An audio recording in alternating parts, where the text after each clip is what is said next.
Hello, hello. How's everyone doing? Fine, thanks. Hey, Sade, you good? Yeah, I'm good. How are you guys? Not too Good. bad, not Nice too to see bad. you, Sade. You too. Hello, everyone joining us from home. We've temporarily lost Dr. Barnard, but hopefully she'll be back in just a moment. But we're going to give you a couple of minutes anyway to just send out the link. We're available on YouTube as well as on the Youth Ministries Facebook page. And so we're quite flexible. We're all over the place. So just give you a few minutes to just share the links, tell your friends, tell your sisters, tell your brothers, tell everyone to come on and join us for the conversation. It's going to be a good one. So we'll give you a couple of minutes to do that, and then we'll crack on in just a few moments. Panel, how are you all doing? Doing well. Yeah, I'm doing well. Good stuff, good stuff. I'm glad to hear that. Sade, you had a good day? Have you been saving lives today, or are you chilling out? I've done nothing with my day apart from wait to talk to you guys. I've done absolutely nothing Good. with my day. It's been a great day. That's good. You deserve the break. That's good. All right, we'll just give one more minute and then we'll begin. All right. Okay. So you can hear me. Yeah, Can we you can hear hear me? you. Okay. We can Okay. hear you. All good. Sade, all the best. Happy. Thanks, that's fun. You too, Dr. Spa. So what? Yeah, we were talking about what to be called. Do you want to be called Sade or? Yeah, I mean, I'm fine with Sade. I mean, Yeah. I'm fine with Dr. Hen. I'm fine with whatever anybody wants to call me. I don't mind. Dr. Sade. Okay, What's cool. his surname, Sade? Henry. Henry. hmm Okay, cool. I think we've given everyone at home sufficient time to jump on. Obviously, this is recorded and it's going to remain on the various platforms. So if you miss out now, don't worry. You can still catch all the content whenever you're ready. Please, everybody, stay interactive. We'd love to hear your comments, your questions for the panelists as we go through the discussion. Feel free to join in the discussion in the comment section. We can see all of your comments, so we'll try and incorporate your questions. And also give any references to books or research to the best that we can in the comments as well. And so my name is Thomas. I think some of you are familiar with me. We have Abs, who's my co-host. And then we have Dr. Val Barnard and also Dr. Sade Henry. Dr. Val Barnard has done some excellent research around Black female singleness. And she's done a lot of work with Black single females around some of the reasons that lead to the situation of the high levels of Black singleness that we have in the UK today. You can find more information on her website, sistersconversations.com. And we're going to put all of the website links in the comments in just a moment. And also, if you have any further questions for her about her research and about the course that she's been running for the last 4 months, you can also send her an email, which we'll also put in the comments down below. And so all access to her research will be available to you there. And so, without further ado, I'll send over to Abigail to begin the conversation. Okay. Well, this conversation has been in waiting for a while now. And one of the things that I'm interested in, and I guess because of all that's transpired over the last few months, there is a lot of attention being paid now to Black women. So you see more of us represented in adverts. Netflix produced their campaign, Strong Black Leads. And so we're seeing a lot more of ourselves in spaces and occupying spaces late. I completely appreciate that it's very late, but we are beginning to be seen. So what does that really look like in terms of being seen and how we're treated in these spaces? As one of the first things that comes to mind, and I think we'll use this as a bit of a springboard for our conversation, is about the program Girlfriends. Now, when Girlfriends came out initially, I was maybe 5, 6, 7. So I really didn't have a real appreciation for the content and the story and the narrative and the truth that were expressed in the program. But now, as I'm watching it as an older person than when I was 5. There is a real complexity and a real, in some cases, uncomfortableness with the concept of being single and how you navigate that in your professional space, how you navigate that in your friendships. So I'm going to ask Dr. Val and Sade to really kind of unpick some of the truths, some of the myths around singleness as a Black woman from their own experiences. And we'll start there. So I'm happy for either of you to begin the conversation.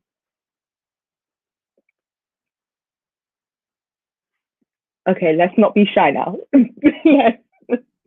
Oh gosh, I don't even know where to start. I think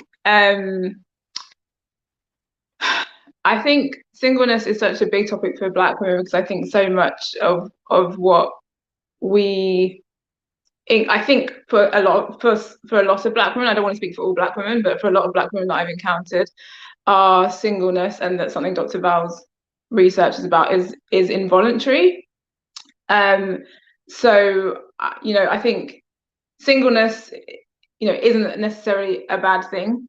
Singleness can be a great thing. I think it's an important thing. I think single people should be valued, and that's something we can talk about later. But I think for a lot of Black women, the reason why the topic of singleness is so prominent and it's actually so emotionally charged is because the choice to be single doesn't feel, for some Black women, as a choice, and more something that's actually society has, the circumstances we find ourselves in has left us in a state of singleness, and so the agency that you would have, that maybe other groups have in terms of singleness, isn't the same for Black women. I don't know if Dr. Val agrees with me on that.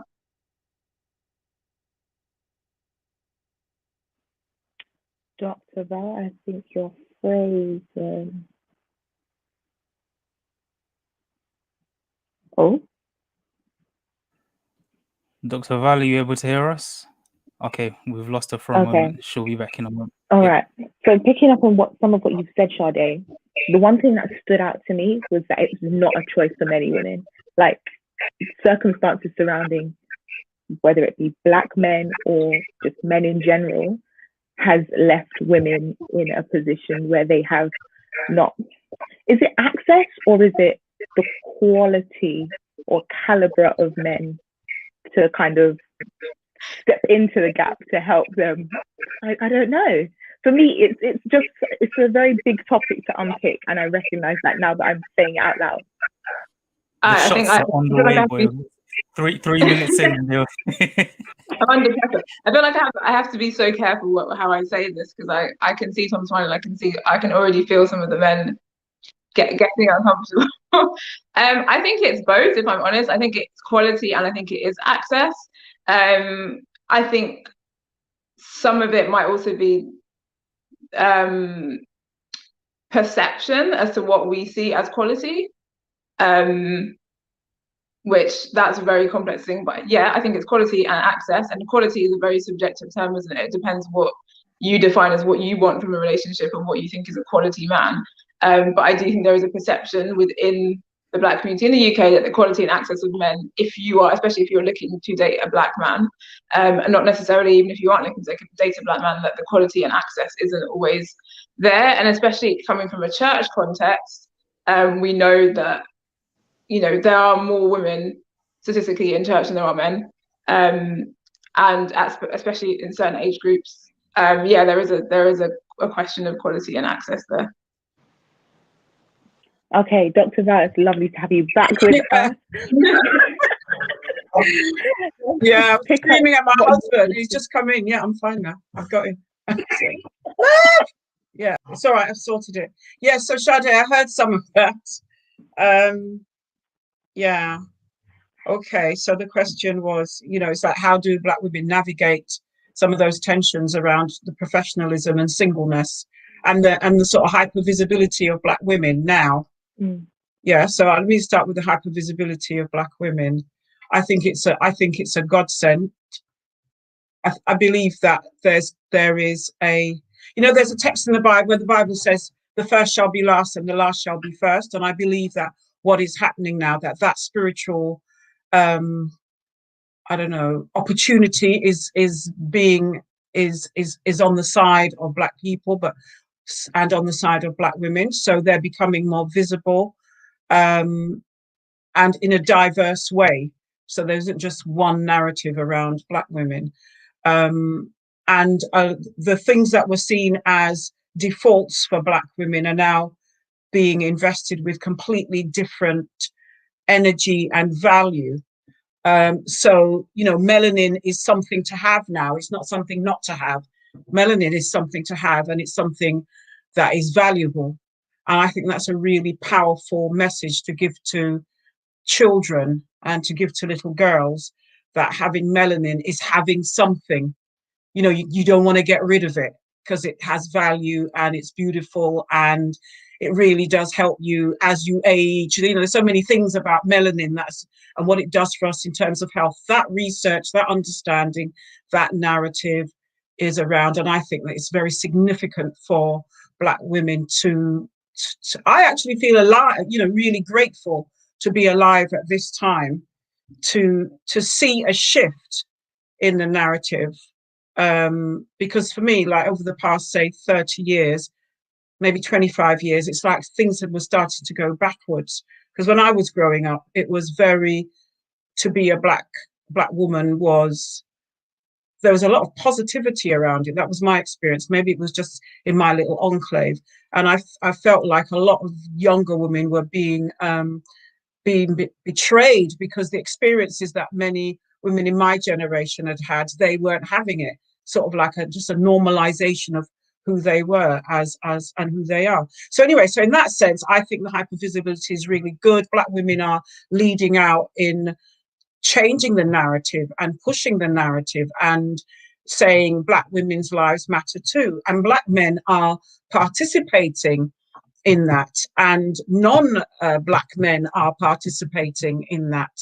So I think that's really powerful. Unfortunately, the church is a little bit behind. I'm not going to sort of, with those narratives. So this is not about church bashing, but it's just one of the realities, because the church's function is to produce another narrative. And so other things like those kind of narratives get lost. But we're having this conversation now, so this is very positive, brilliant. So in terms of singleness, some of the old, we've got new narratives, but some of the old narratives endure. They have endured. And I believe that our conversations, my research, the work of other Black people who have looked at the issues of Black women will change that. So yes, it is difficult for Black women. My research says 65% in the world, if I can use that term, Black women are single. And I always say the anecdotal evidence suggests that it's higher in the Seventh-day Adventist Church and in Black churches in general. So this is really serious. So this is a pain. To me, this is a social pain that needs to be addressed.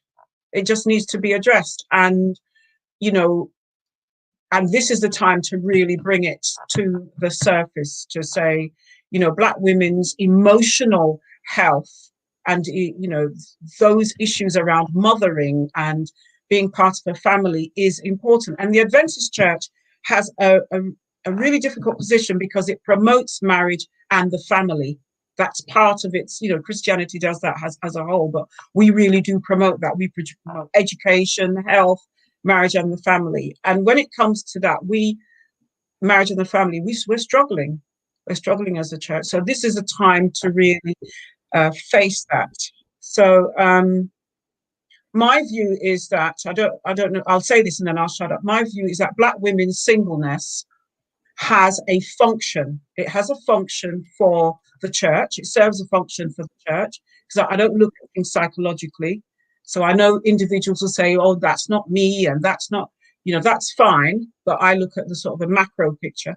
And singleness, Black women's singleness serves a function for the church, and it serves a function for wider society.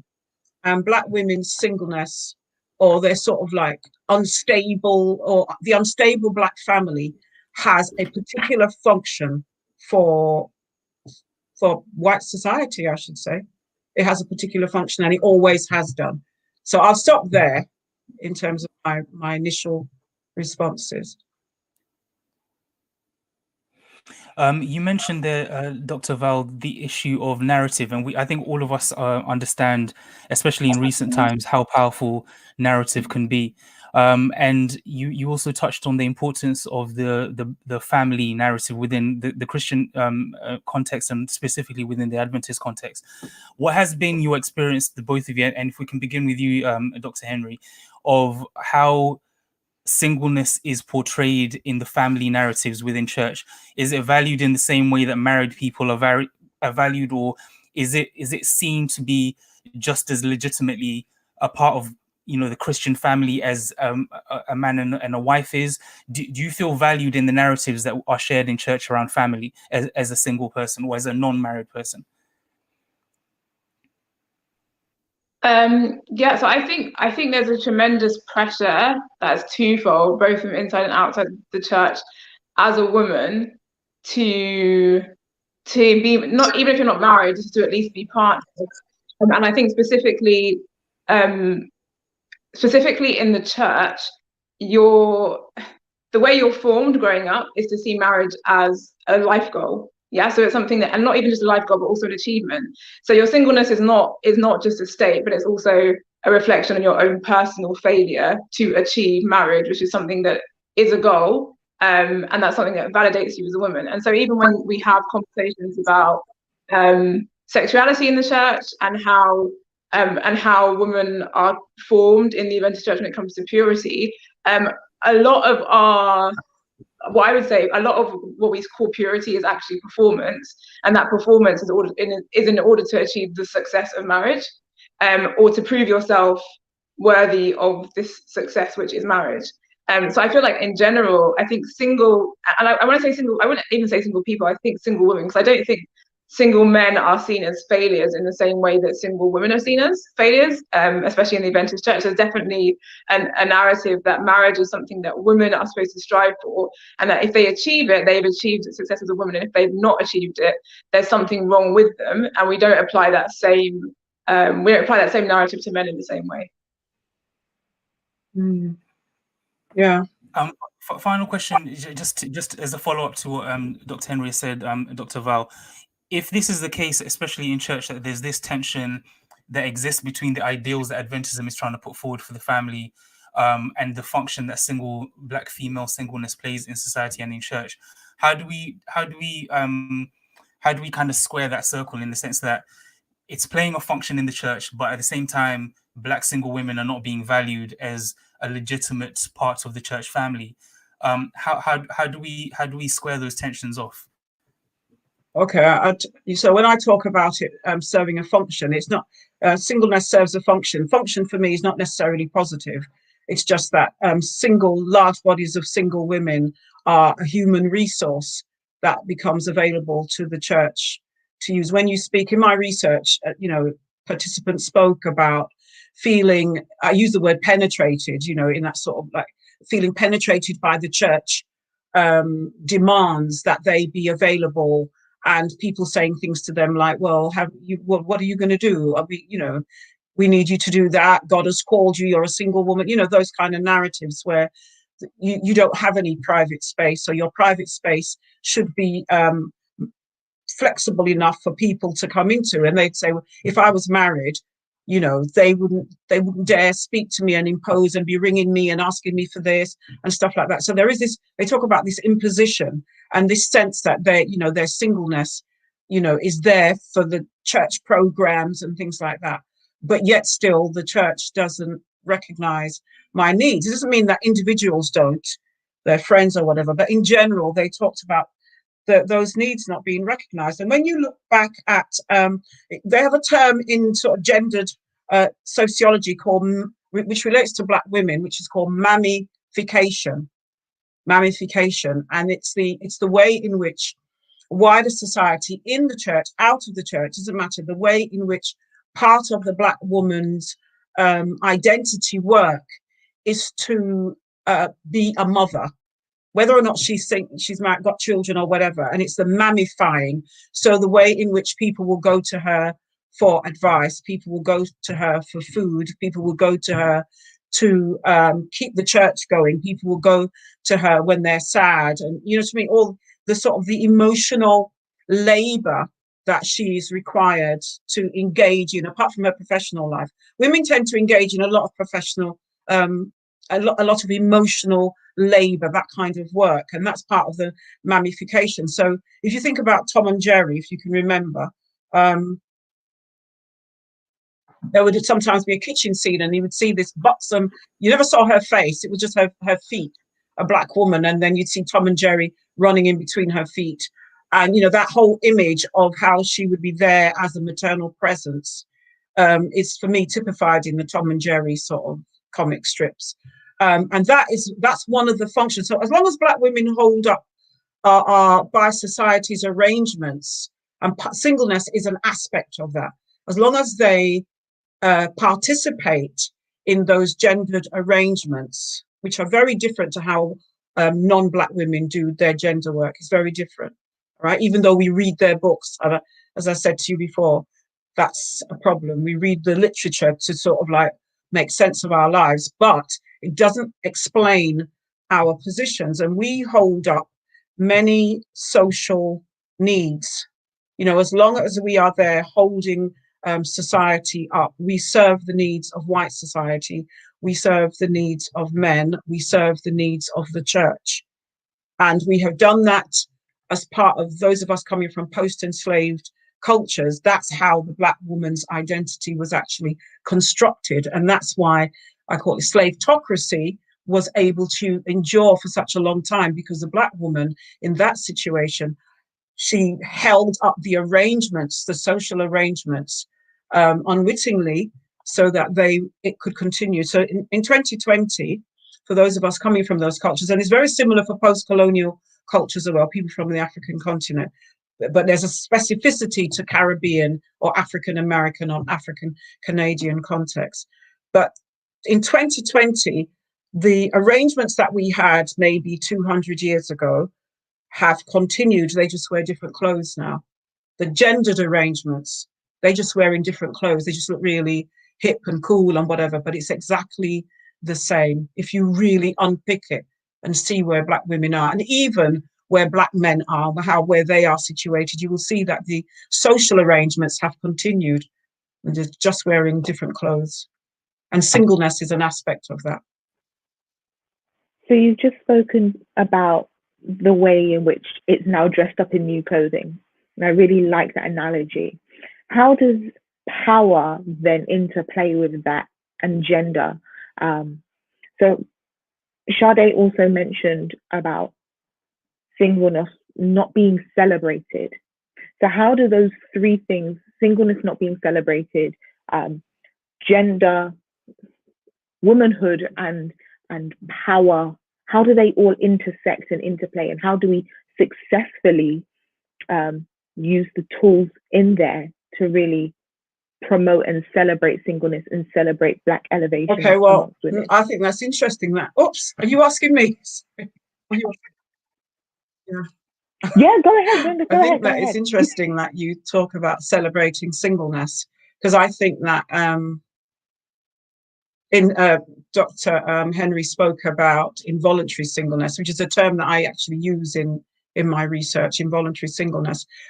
Whilst there are some women who want to celebrate their singleness, most Black women, I mean, I haven't spoken to most, but I'm just based on my work, my conversations with Black women, they don't. They celebrate their singleness in a public space because they feel that that is the credible thing to do, because you have to do something with your identity, and all of us do that. We have to do something positive. So it's not negative to be single. And the work that I do with single women, what I aim to do is to take them from an individual understanding of their singleness to a collective understanding. And the collective understanding is where you're able to look back and say, oh, so that's happening to all of us.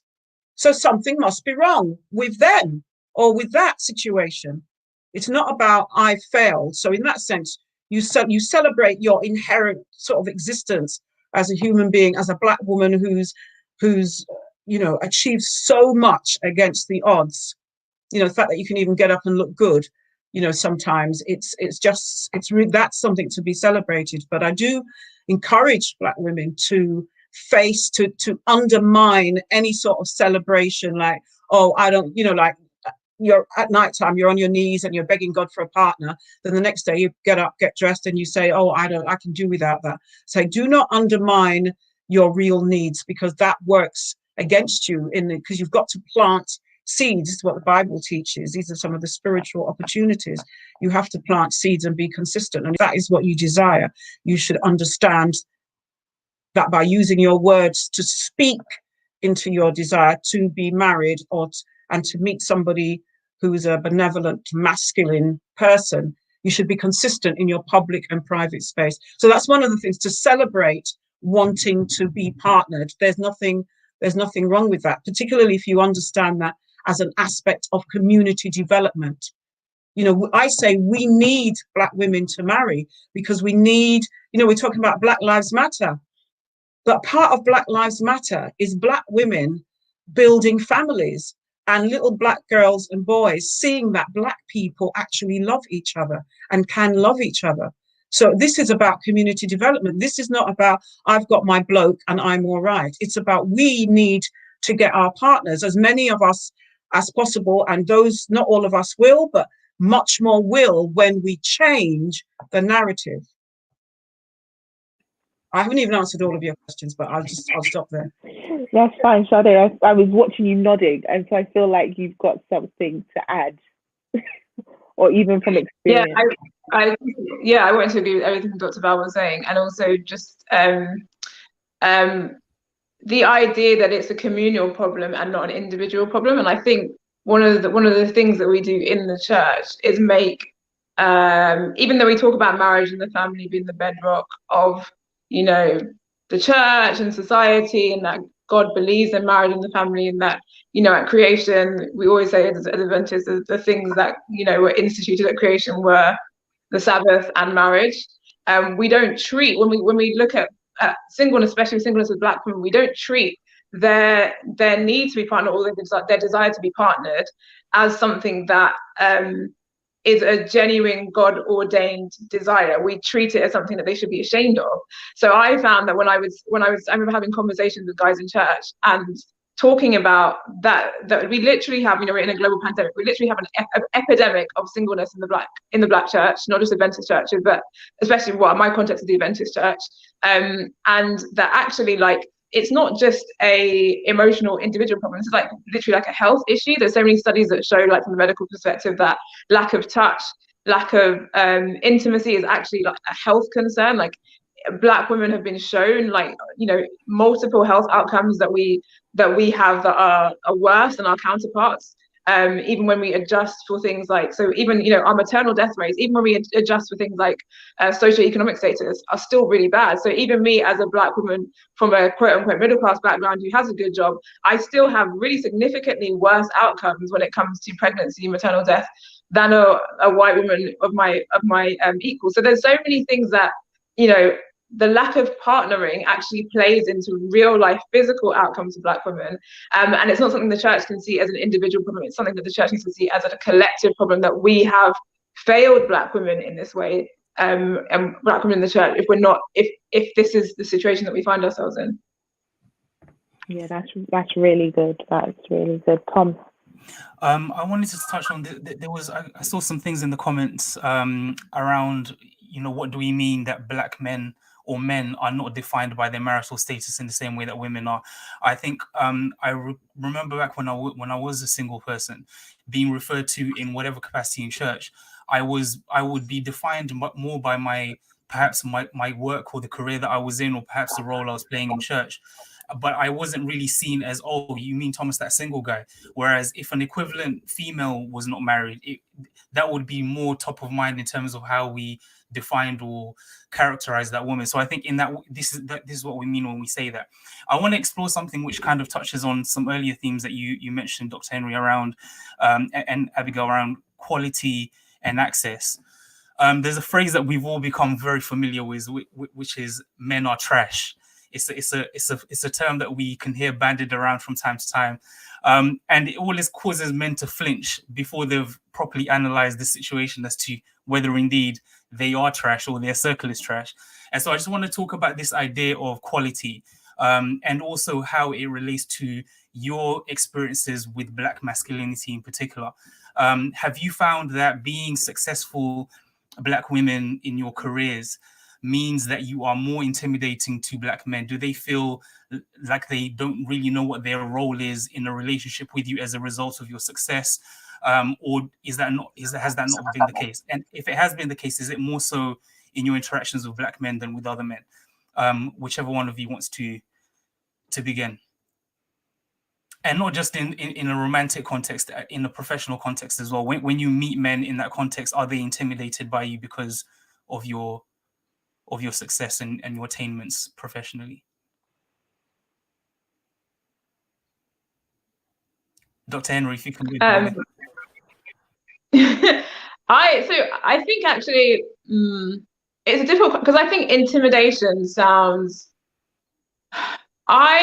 what I found in a professional context, I found that all men, like Black or white, I wouldn't say are intimidated, but I think most men are socialized into being sexist to an extent, in the sense that I find that when I am there, when they're my boss, they're absolutely fine in that context. But if there's any situation in which I am the one who's in charge, I find that not for all men, but for a lot of men, there is a tension there, and that's really regardless of race. I wouldn't say, would I say Black men in work more so than white men? Not necessarily, actually. In a relationship context, I can't really speak for any interaction with. I personally haven't dated outside my race, so I don't really have a context outside of Black men. I would say there definitely does seem to be. I've had a man say to me verbatim, "I don't want to marry a doctor." Actually, I've had two men say to me verbatim, "I don't want to marry a doctor." We've just said it. I don't want to be with someone who's a doctor. I don't want to be the woman who's a doctor. Fine. Whether that's intimidation, whether that's they didn't like the lifestyle. To be honest, I didn't really bother to explore too much. But yeah, so I think there are some men like that. I think I've been fortunate in that the men that I've actually dated, I guess, to get to that point, even if there was a level of intimidation or threat there, they were trying to work through it so that they could be in the relationship. But I do think in general there is a kind of perception that that men are kind of defined by their financial contribution to a relationship, right? And also in terms of power structures, I feel like a lot of men feel more comfortable when they feel that they are the breadwinner, or they feel that they are, the most successful, quote unquote, in terms of career-wise, because that's what they've been taught is the correct status in the relationship. So I think for some men it can be a problem. And just as a quick follow-up to that, Dr. Henry, and Abigail, if you can also contribute to this, and then I'll come to see if there's any research behind this with Dr. Barnard. Do you feel as though, and judging from your circle of female friends as well, is it a requirement for you for a man that you date, or do you find that a lot of your peers who are successful Black women need it to be, or have it as a requirement that the men they date be equally as financially successful as they are, if not more? Is that a requirement that you have brought to that you think women have brought to the table, or is that a requirement that you think men have invented and kind of put on themselves? Which feeds into that? Sade, if you go first, because I want to respond to the first question as well. Sorry. Okay. So what I find really interesting is I feel like this conversation happens much more amongst Black people, and definitely directed at Black women, than in other circles. I just find that often, especially when it comes to Black women who are professional or Black women who have certain types of careers, there's kind of like the idea that people keep asking them, like, do you date men who aren't financially stable? And I'm like, would you ask a white woman in my position if she would date someone who's financially unstable? I don't have to be with somebody who earns as much or more than me, but I feel like regardless of your male or female, most people want to be in a partnership with somebody who's financially stable. Do I Oh, think black I women? think not stability, because obviously stability is just if you're an adult, you need to be financially stable. Mhm. It's more to do with the earnings level is what is. But I think you've addressed that as well. So it's more. Yeah, Do I you need think, yeah, them equally or more? Yeah. I think it's normal for most people to end up partnering with people who there isn't a massive financial disparity. I don't know about the research. That's what, but I might be completely wrong. I think that's normal. Do I think black women emphasize it more than women of any other race?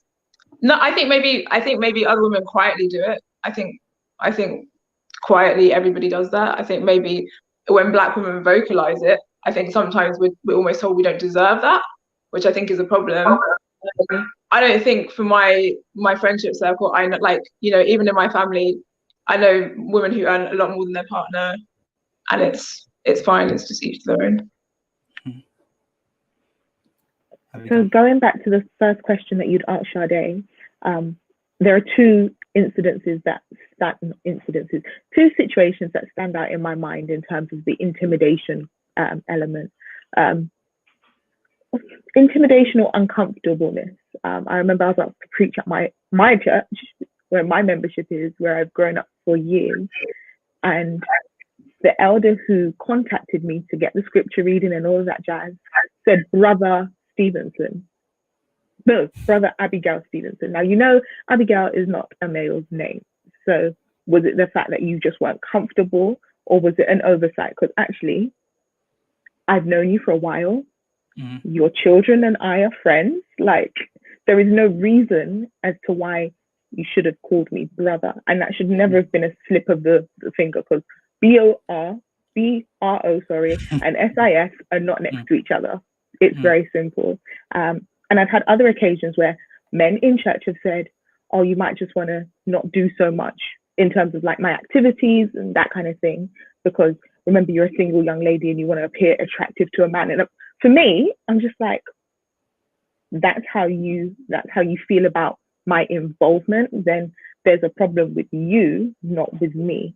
So I think there are some constructs around what we expect of young women. Like, you'd never say to a young guy who's maybe a lay preacher or music director, oh, you might want to just take a step back and just humble yourself a little bit, and because you're single. That would never really be a conversation.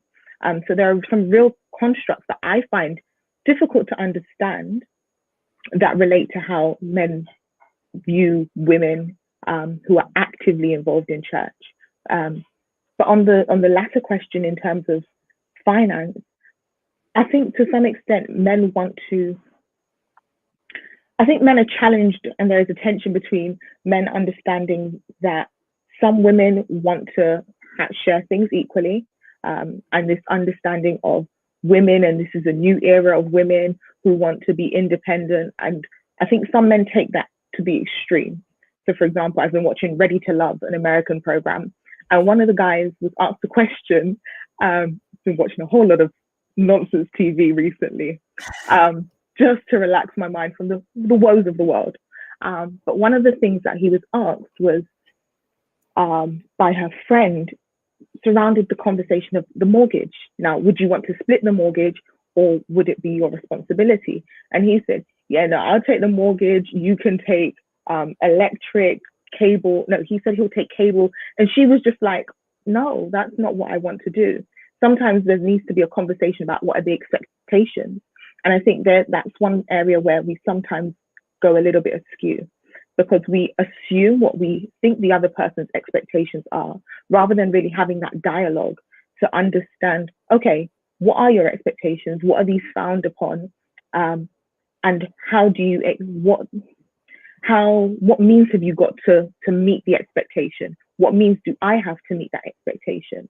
So I think it's a really complex conversation in terms of meeting where you're at in terms of finances. Also, I guess, in terms of your circle and your network and who you associate with, that will, if you're looking to marry or date amongst those people that you're with, like, that will influence. So if you're amongst a group of people and your network is based in a group of people who are maybe in more corporate jobs, then you're likely to be with someone who's possibly making more than you. But if you're with someone who's very unsure of what they're doing and still trying to figure out things, and they're very much at the bottom of the ladder, then it may take some time for them to get to where you want them to be.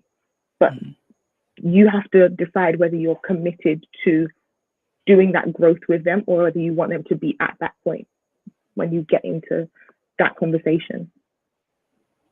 Can I just add, and I'm sure Dr. Barnard will touch on this as well, that I think especially for the Black community, there's also the understanding that in terms of Black men and having access to, in terms of their career and having access to finance in the same way that other groups do, that there are structural barriers. And I feel that, I think actually a lot more Black women are understanding of that than maybe other groups are, because our brothers, our fathers, like, we know what it's like to be a Black person in the workplace. We know the different social pressures that surround them. And so I think if you're taking it away from an individual level, we're talking about the wider community, there is a sense, I think, for some people that Black women are doing, I don't know financially, but I know in terms of education, like, often Black women are more classically educated than Black men, and more of them are in terms of degrees or etc.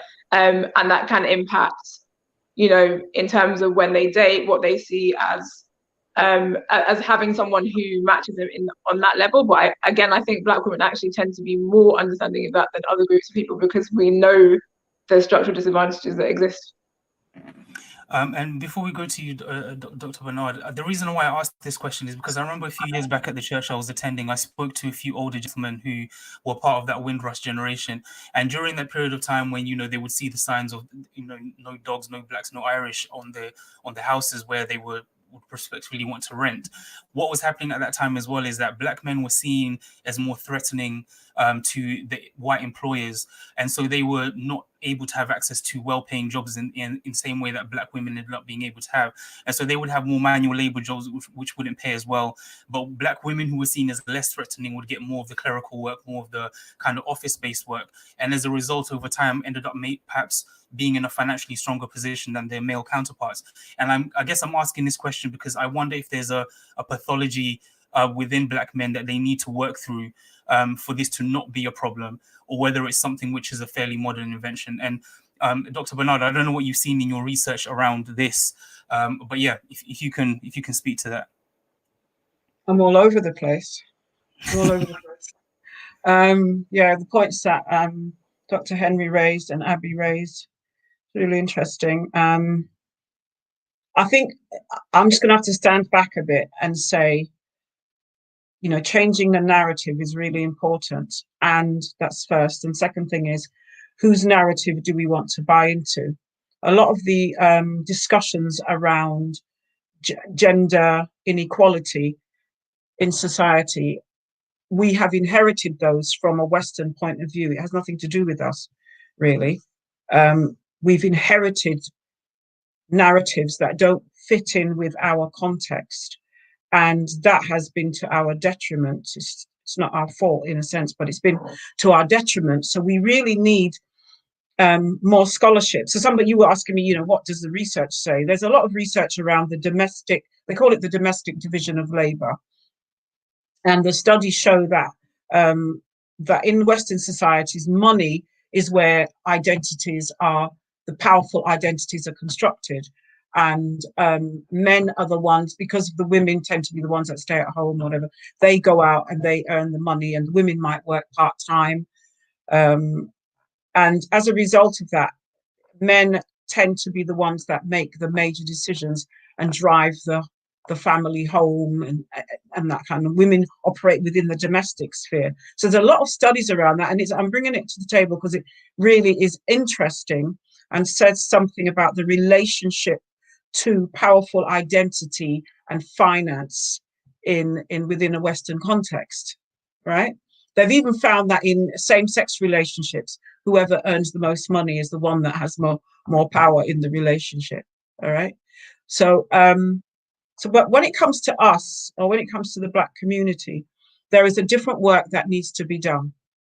And there are different narratives that we need to produce, narratives that are based on a more diverse context for understanding masculine power, right? That's and feminine power, and or woman's power and man's. We need to begin to understand, what's happened to us, the points of resilience, the areas of celebration. One of my friends has done a piece of research on Black men who are teachers. At the moment, she's writing it up. Black men who are teachers, and she wanted to find out what is it like for you as a Black male who's just operating from A to Z. And it's really powerful stuff, because the Black men talk about the way in which they have to diminish themselves in order to survive within the education, as teachers, as lecturers, because a lot of women, white women around them, not wanting to appear aggressive, not wanting to appear, all the stereotypes and the pain that it causes them in this daily act of diminishing. All right. So I can't wait for her to just get that paper out there, because it really, we haven't done a lot of research on what's going on with our men, and understanding, as Dr. Henry was saying, some of the difficulties that they encounter, and to really you were saying, Sade, that Black women understand it, but we're not really talking about it. There's an understanding maybe around the kitchen table or whatever, but we need to bring and dialogue together and bring that trauma and that hard work. That is work. I talked about women engaging in emotional labor. Black men are engaging in another form of labor. And I believe that that is one of the reasons why, when it comes to the market field of relationships, imagine there's a field, it's what is called a Baudrillard sort of theory, where he talks about there are different fields, there are different social fields, and within each social field, there are different power games. And in the market field of relationships, which is what my research goes on to say, there are different sites of power, and Black men are in that field of relationships. And they tend to, those who have the economic capital, they tend to choose women as an act of power. And when they do that, they tend to choose women who are seen as being more valuable than the dominant society. And that's one of the other reasons for Black women's singleness. So it's about understanding it on a sociological level. And it's almost like a game of chess, and seeing what's really being played out here. And I know everybody brings their individual narrative to it. And I say, okay, that's your individual narrative. But look, why are most of the brothers doing this? Why are most large proportions of our brothers disproportionately in prison? Why are large proportions of them who have succeeded, as it were, marrying outside their race?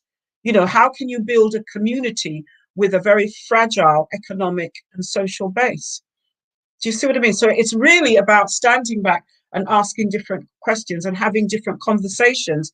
And then that acknowledgement will bring about completely different approaches to how we connect with each other in potential partnership, because we're redefining what our strengths are, rather than what white society says a man who does well, blah blah blah blah. No, we should read a man who does well, a successful man is resilient. He has overcome despite the obstacles. He's maintained employment, or he respects and works hard in the Black community. Even if he's unemployed, he's involved with, those. We have to recreate new narratives based on because we're people that have come out of trauma.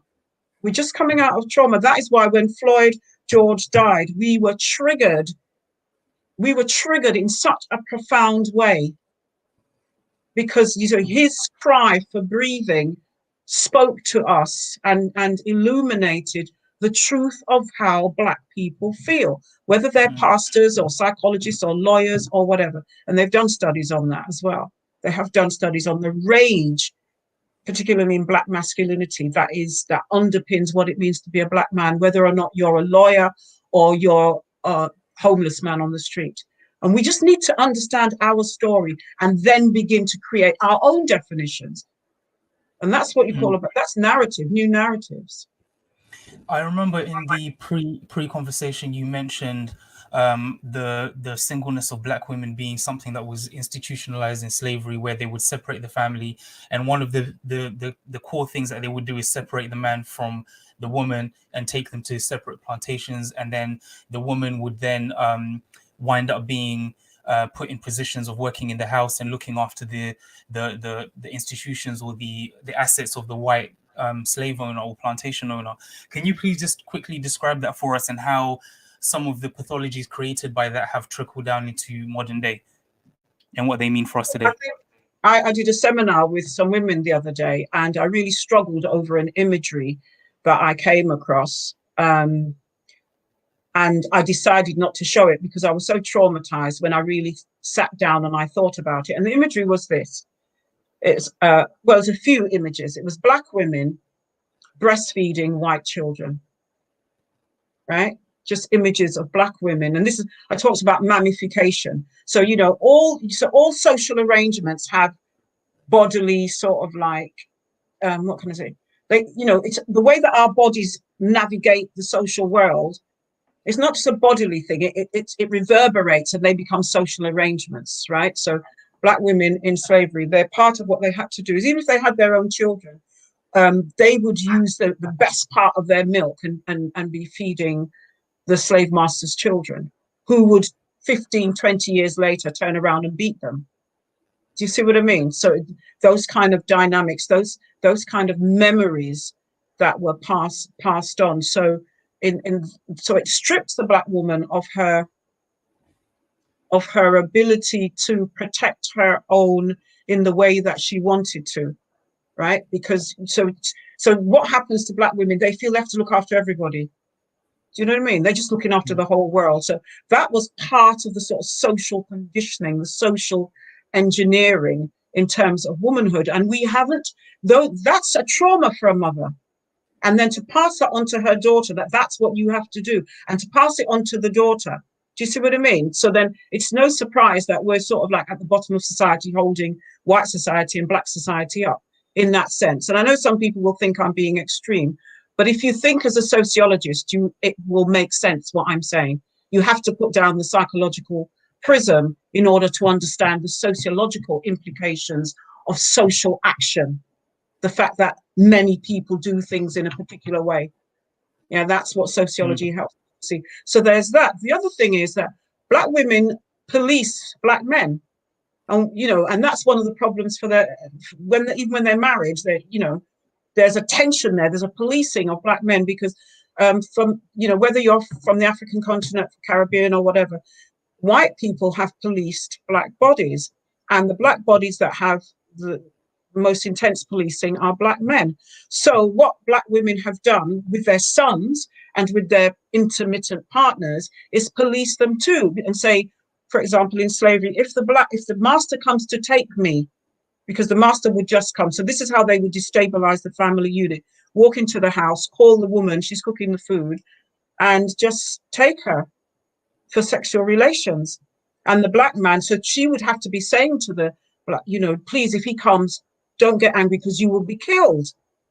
So that way of relating to Black men has been passed on to daughters and to daughters and to daughters, which means that when you're in a relationship, you police your man's behavior in terms of, are you progressing? Are you doing what the master is telling you to do? Are you going to become unemployed? Are you going to be picked up on the road? Will you be shot?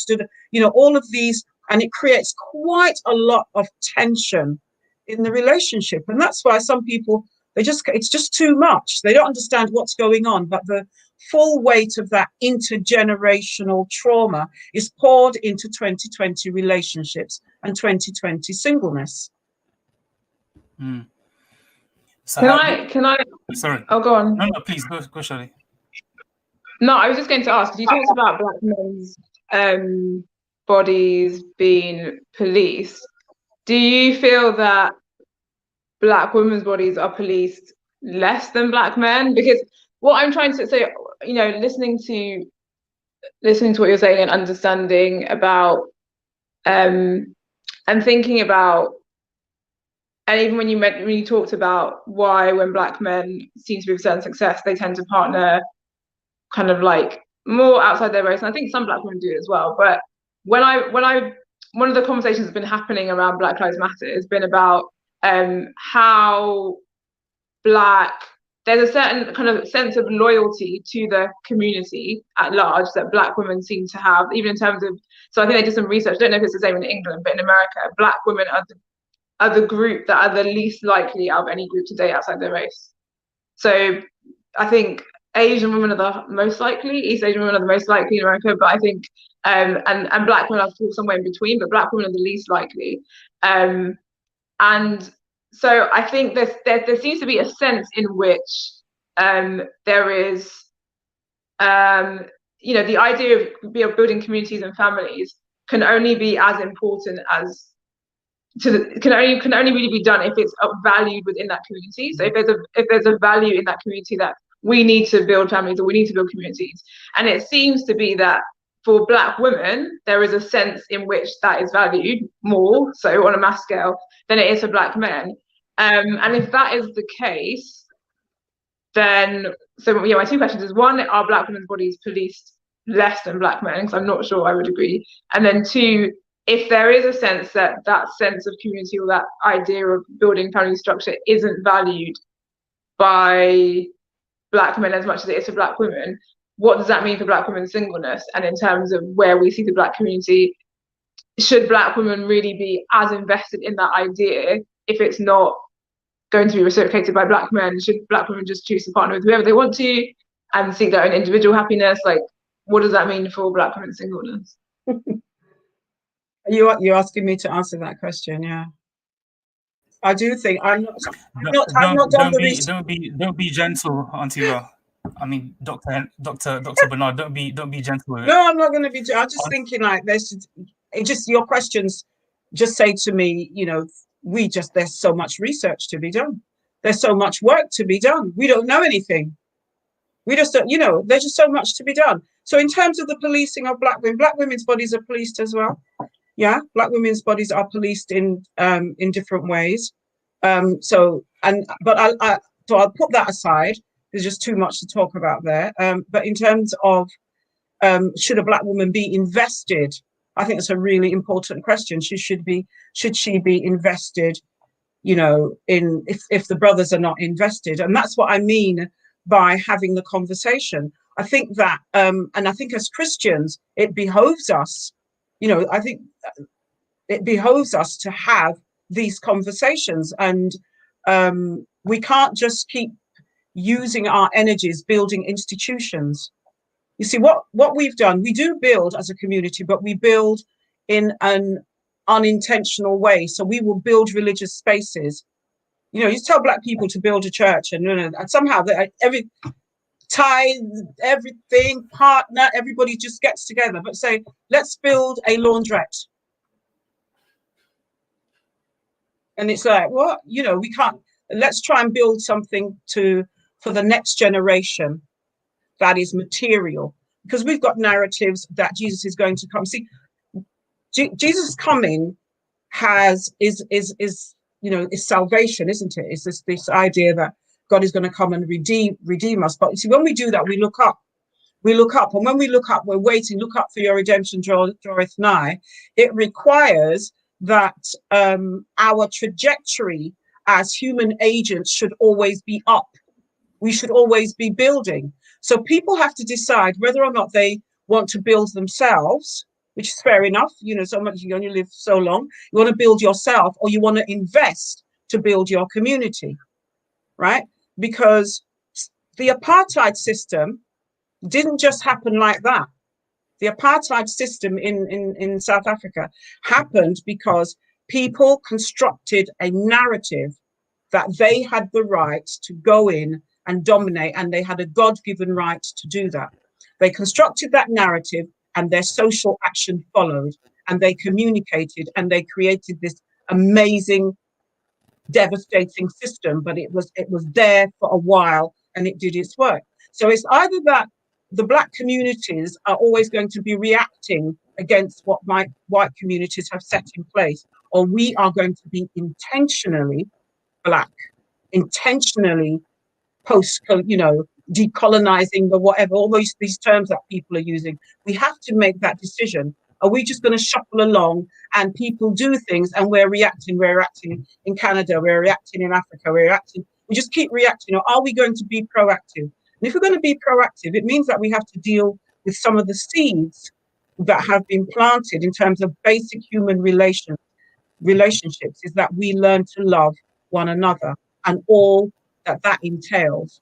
And I think by doing that, we will help to save the next generation, and it will be an act of salvation, because it will be social action upwards, not downwards or paralyzed, but it's about engaging. And gendered relationships and conversations will be realigned once we understand who we are. That's the work that we need to do. A lot of research, more conversations, building and realigning and building our economic base as a community for the next generation.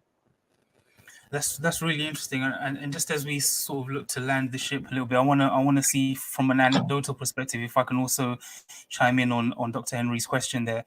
I do think Black women's bodies are 100% policed. It's undeniable.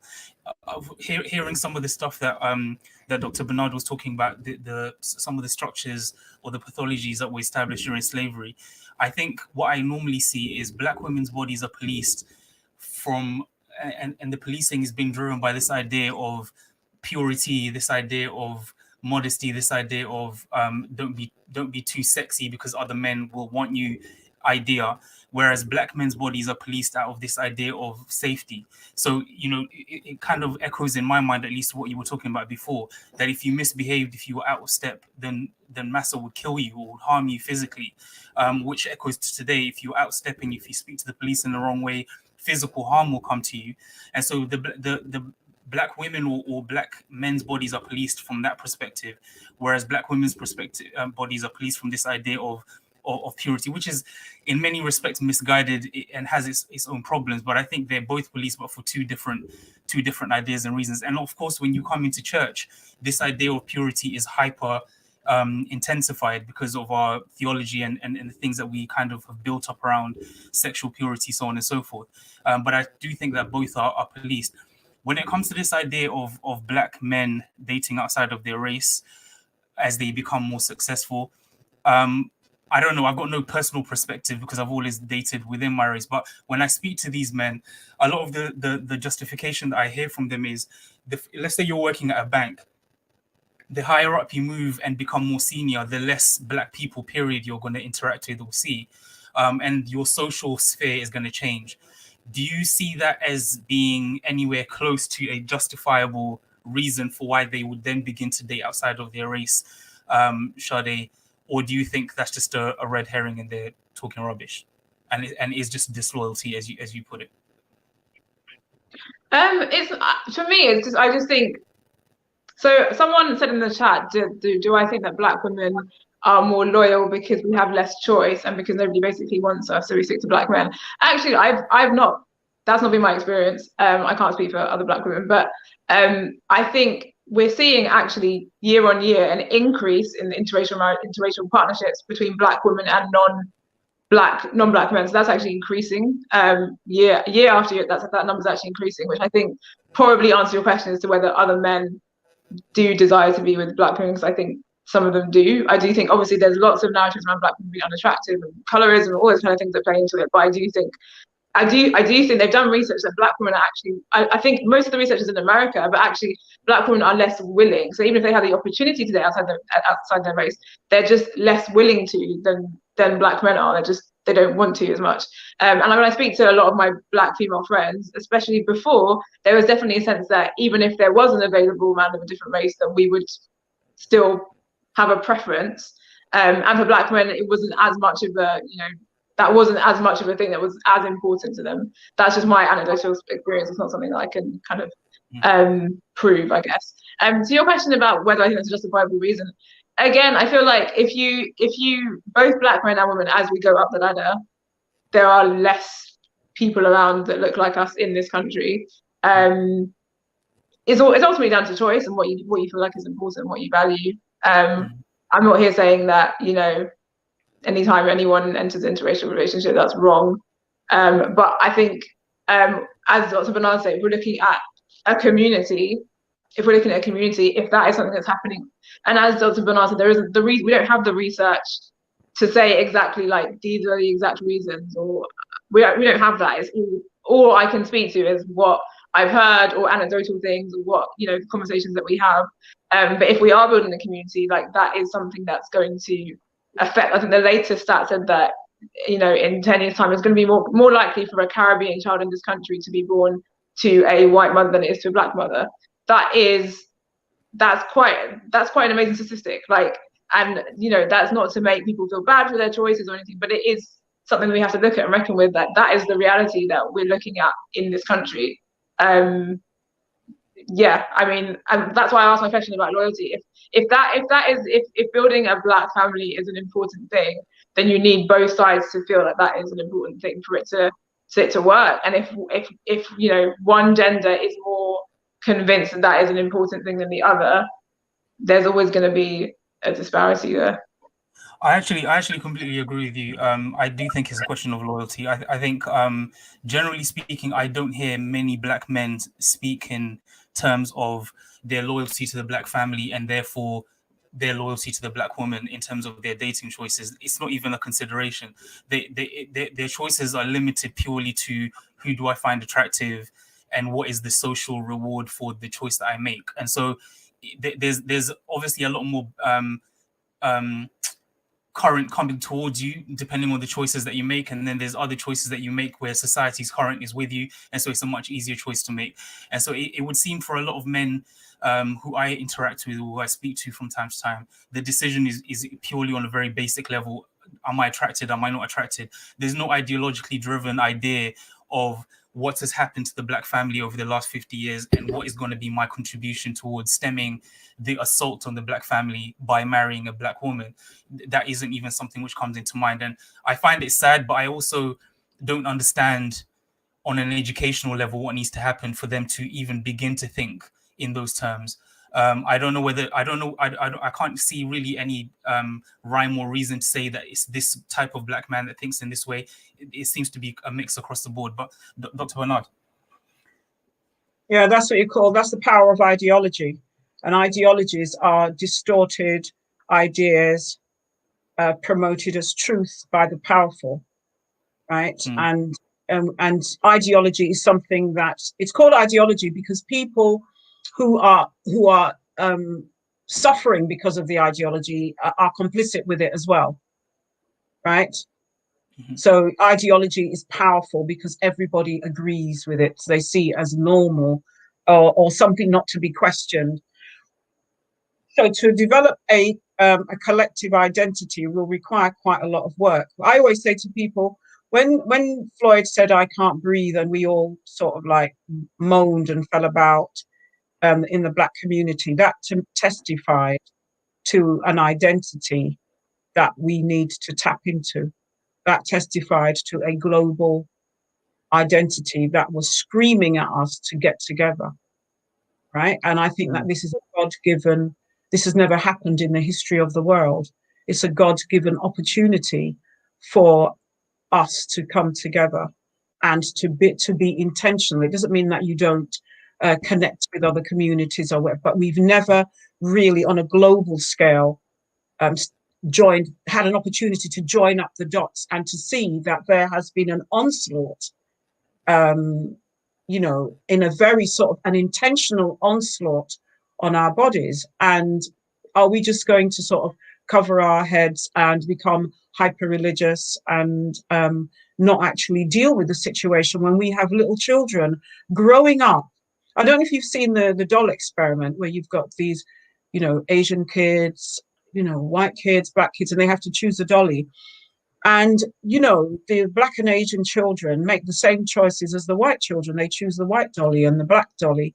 is evil and bad and whatever. Not all of them, but the large majority of them. They did the experiment firstly in America in the 1940s and 50s, and then the last one was probably 3 years ago in Brazil, I think. And the results seem to be the same, that everybody thinks a black or brown dolly is evil, right? So, this is the power of ideology. So this is a global work that needs to take place. And I think as Christians, we have to give an account.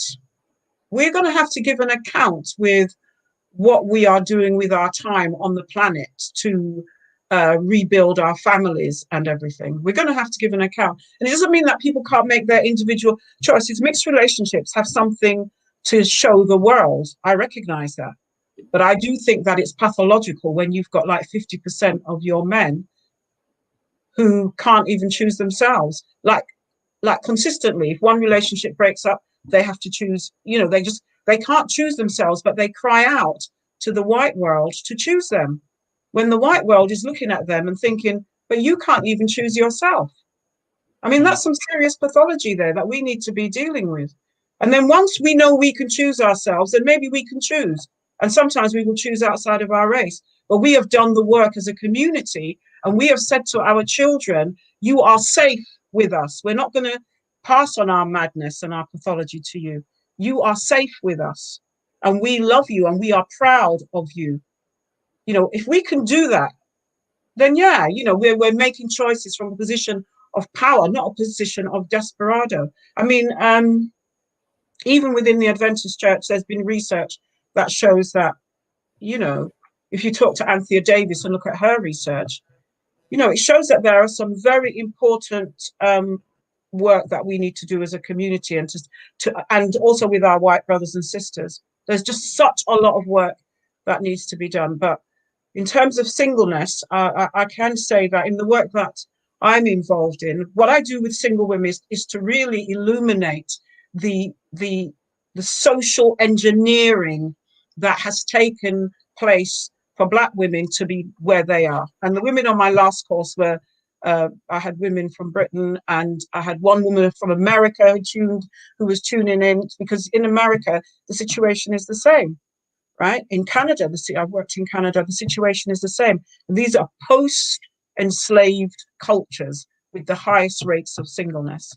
So we look at that, we analyze that, and we come to an understanding about its function and how it maintains certain inequities in terms of the Black community. And then what we do, we go to the scriptures. Once we understand the sociology of Black women's gendered work, we then think, what is our competence? What is the solution?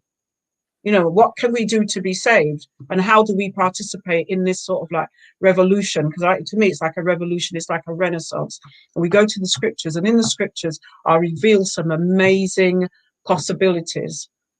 And so we unpick that, and we stand in those possibilities as Black women. All right. And in order to bring about the kind of change, because to understand spiritual laws and what the Bible reveals about spiritual wickedness in high places, the Bible's narratives about Babylon, we just have this sort of neutralized, sort of like vague understanding of it. But when Black women do the work, or Black people, if they were to do the work of saying, let's racialize Babylon and see what it shows us, the amazing sort of like novel insights that come from asking a different question is very liberating. And then your prayers are much more intentional. You see the work that needs to be done. You see the trauma. You see how busy we need to be as a people. I just wanted to follow up and say, one of the things that I think is so important is seeing this not just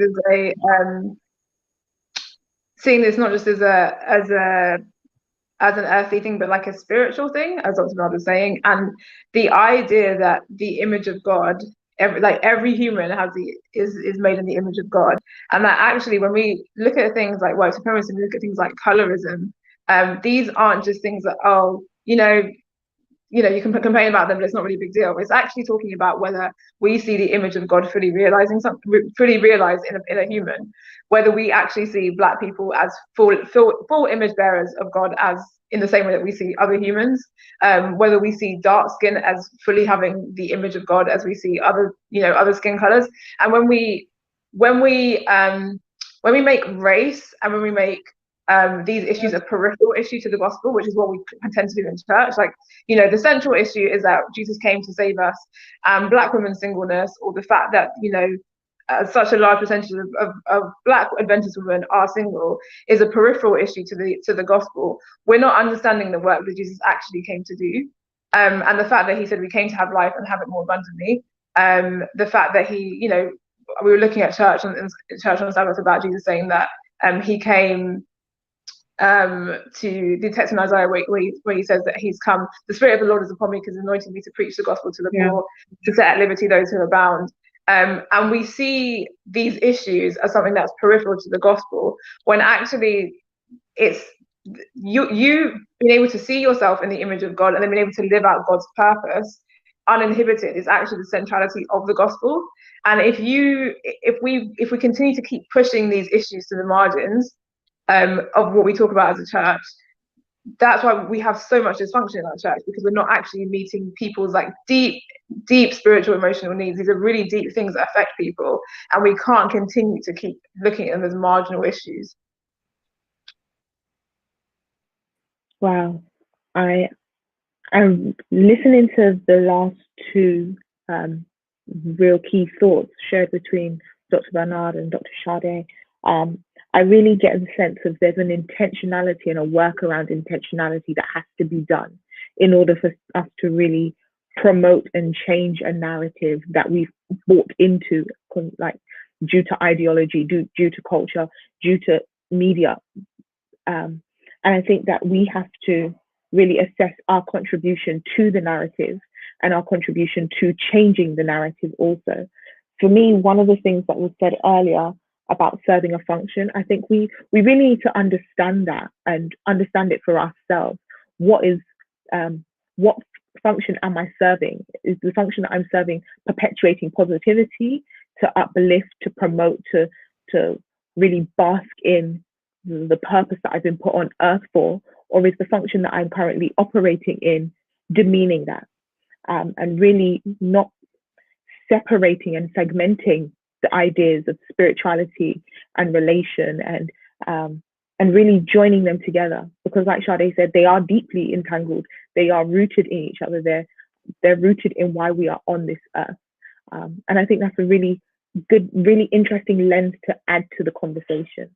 So I really want to thank you. Tom, I'm going to hand over to you to land our plane. Thank you so much, ladies. This has given me so much to think about and to contemplate, and to go and have further discussion in my own circles, and to continue to do the deeply difficult work of self-analysis and just understanding why it is that we do and think what we think and do.